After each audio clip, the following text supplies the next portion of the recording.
Ils soutiennent activement la guerre illégale en Ukraine depuis l'invasion de Vladimir Poutine en 2022, tandis que les soldats russes combattent et meurent sur place.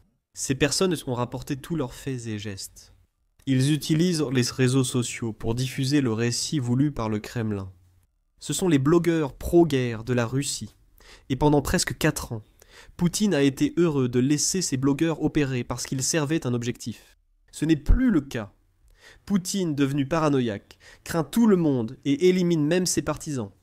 Les blogueurs pro-guerre de la Russie sont les prochains sur la liste.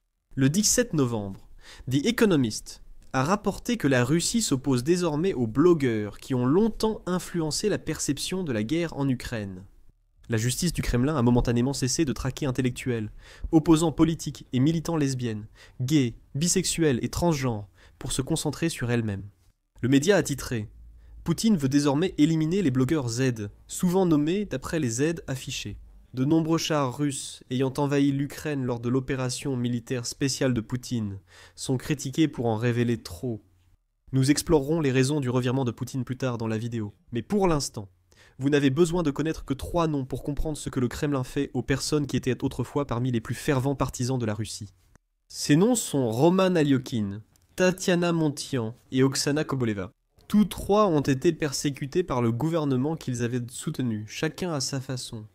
Aliokin, suivi par 150 et 1000 personnes sur Telegram, a été déclaré agent étranger par le Kremlin en septembre.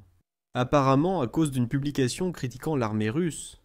Poutine s'est un peu emballé avec ses désignations d'agents étrangers ces derniers mois.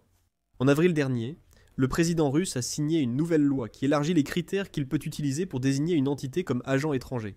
Le Kremlin peut maintenant légalement qualifier toute personne accusée d'impliquer d'autres dans la collecte d'informations nuisibles à l'armée russe. Aliokin a peut-être été victime de ce nouveau critère. S'il a utilisé des sources, y compris internes à l'armée russe, publier des critiques sur l'armée russe relèverait de cette nouvelle définition. Grâce à cette désignation, Aliokin devra afficher une sorte d'étiquette d'agent étranger sur tout le contenu qu'il publie. En plus de soumettre des dossiers financiers détaillés au ministère russe de la Justice, afin qu'il puisse comprendre ce qu'il gagne, comment il le gagne, et potentiellement comment utiliser ces informations pour le contrôler. L'étiquette d'agent étranger pourrait mettre fin à la carrière de blogueur d'Aliokin. Mais comparé aux 2 autres noms que nous avons mentionnés plus tôt, Aliokin s'en est peut-être tiré à bon compte. Sa sanction est nettement moins sévère que celle de Montian, blogueuse Z encore plus influente qu'Aliokin avec 40 000 abonnés. En octobre, Montian a été la première blogueuse de guerre qualifiée de terroriste par la Russie, suggérant que le Kremlin va essayer de la traquer et de l'emprisonner pour ce qu'elle a publié au sujet de l'armée russe. Poutine a peut-être au moins une raison de s'en prendre à Montian. The Guardian révèle que la commentatrice, née en Ukraine, a souvent exprimé des opinions suggérant son soutien à la guerre de Poutine.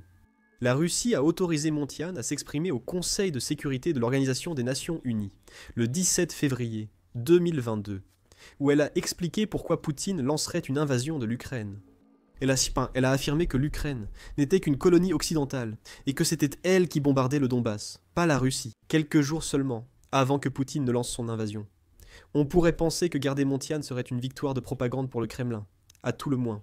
Un avocat ukrainien renommé est un atout précieux pour créer un récit pro-russe. Mais visiblement, cette utilité s'est terminée. La femme ayant trahi l'Ukraine pour soutenir Poutine a été à son tour trahie par ce dirigeant brutal. Difficile d'imaginer que l'Ukraine accueille Montian après tout ce qu'elle a dit ces dernières années. Cela signifie qu'elle devra se cacher en Russie pour éviter la colère du Kremlin. Enfin, il y a Koboleva. Tandis que les 2 autres blogueurs sont jugés indésirables en Russie, Koboleva est déjà sous le contrôle de Poutine. Selon British Broadcasting Corporation Monitoring, elle a été arrêtée le 5 novembre par la police russe spécialisée contre l'extrémisme, à la suite d'une dispute entre blogueurs Z. Elle a été accusée d'avoir autrefois soutenu le leader de la contestation aujourd'hui décédé, Alexei Navalny. Koboleva comptait seulement 10 000 abonnés sur Telegram, moins que les autres blogueurs évoqués. Mais elle a toujours soutenu la guerre, même en critiquant les hauts responsables, l'armée russe et ses collègues blogueurs. Ce sont 3 personnes qui soutiennent Poutine et qui ont démontré ce soutien à maintes reprises. Mais Poutine s'est retourné contre eux et pourrait le faire avec d'autres, selon Apti. Alaoudinov, qui est un haut responsable de la défense russe, s'est empressé de dire à tout le monde en Russie que ce que nous voyons n'est pas un malentendu. Ce n'est pas une erreur du Kremlin visant accidentellement les mauvaises personnes, selon The Economist et Al-Alaoudinov. Au contraire, les incidents impliquant ces blogueurs représentent le point de départ de ce qu'il affirme être une répression plus large contre ceux qu'il qualifie d'ennemis intérieurs de la Russie. Al-Alaoudinov prend très au sérieux son nouveau poste. Il a averti les blogueurs Z-russes qu'ils doivent s'entendre avec le Kremlin sous peine d'être légalement détruits, a ajouté Al-Alaoudinov. La machine va s'emballer au point de tout les stupéfier. Ces déclarations laissent entrevoir l'une des raisons pour lesquelles la Russie a soudainement tourné le dos à ses blogueurs Z, tout en les plaçant simultanément dans la ligne de mire. Avant d'expliquer les raisons de ces événements, il faut comprendre le rôle de ces blogueurs, en Russie et dans le contexte plus large de l'invasion de l'Ukraine par Poutine. La British Broadcasting Corporation a fourni la plupart des informations de base dans un portrait publié en avril 2023, où elle s'est interrogée sur l'identité de ces blogueurs et sur les raisons de leur popularité croissante en Russie. Elle précise que les blogueurs de guerre russes ne font pas partie d'une organisation médiatique traditionnelle, ni d'un réseau formel. Au lieu de cela, il s'agit d'un groupe disparate de personnes, collectivement appelés Voyenkouri en Russie, qui agissent un peu comme des correspondants indépendants diffusant des informations au peuple russe via des plateformes de médias sociaux comme Telegram. Ces informations sont rarement neutres, car les blogueurs Z adoptent souvent une perspective anti-occidentale et anti-ukrainienne. Mais si c'est le cas, pourquoi le russe moyen se soucierait-il de ce que ces blogueurs ont à dire ? Les médias d'État russes utilisent déjà la méthode des propagandistes pour informer le peuple, rendant les blogueurs pro-guerre russes apparemment inutiles. Cependant, ce n'est pas le cas, car ils agissent hors des médias d'État. Les blogueurs russes offrent souvent des reportages plus détaillés sur la guerre en Ukraine que les médias d'État russes. Beaucoup de ces blogueurs critiquent aussi ce qu'ils jugent être l'incompétence militaire russe, qui a été fréquente. Cependant, ils s'abstiennent presque toujours de critiquer l'opération militaire spéciale, et ils ne prononcent pas un mot contre Vladimir Poutine lui-même. Les défaillances de l'armée russe sont toujours attribuées à d'autres qu'à Vladimir Poutine, ce qu'ils précisent souvent clairement dans leurs publications. La British Broadcasting Corporation cite les propos du blogueur Yuri Kotianok. Cela illustre le ton d'une publication typique. Même le cancer se guérit, pas l'ukrainisme. Kotianok l'a posté sur Telegram. C'est une forme de satanisme que seul un feu purificateur peut détruire. Avec de tels propos, il est dur d'imaginer le Kremlin qualifier un blogueur Z d'agent étranger ou de terroriste. Mais c'est déjà arrivé, et cela continuera, limitant l'efficacité d'un groupe sans doute le plus bénéfique au récit de la guerre en Ukraine que Vladimir Poutine veut encourager. Selon le Moscow Times, ces blogueurs partagent souvent des cartes détaillées et des infos marquées par la propagande pro-Kremlin, ce que Vladimir Poutine apprécierait probablement. Des opinions nationalistes extrêmes et des exemples d'échecs militaires ukrainiens sont fréquemment diffusés. Beaucoup de ces blogueurs aident au recrutement militaire russe, en expliquant comment leurs abonnés peuvent soutenir les soldats en Ukraine. Suivis par des centaines de milliers de personnes, les chaînes pro-guerre occupent une niche particulière dans les médias russes, selon le Moscow Times. Après une répression ayant supprimé presque toute couverture indépendante de la guerre, les chaînes pro-guerre sont parmi les seules plateformes en Russie à fournir des informations relativement fiables sur la situation. Au front, Cable News Network ajoute à cela, en notant que les blogueurs Z ont souvent des sources profondément enracinées dans l'armée russe, ce qui explique pourquoi ils sont capables de fournir des informations qui ne sont pas partagées par les médias d'État. Nombre d'entre eux ont aussi des liens avec les séparatistes pro-russes en Ukraine et Wagner. Ce type d'accès a sans doute poussé Vladimir Poutine à tolérer leurs critiques envers l'armée russe, quand il le jugeait nécessaire. À cet égard, la connaissance qu'avait un blogueur Z de ce qui se passait sur les lignes de front aurait pu être utilisée par le Kremlin pour façonner la guerre en Ukraine, en répondant au rapport d'échec militaire par des corrections. La réalité de cet événement reste débattue. Ces blogueurs ont longtemps exprimé librement leurs opinions, sans réel retour de bâton jusque-là.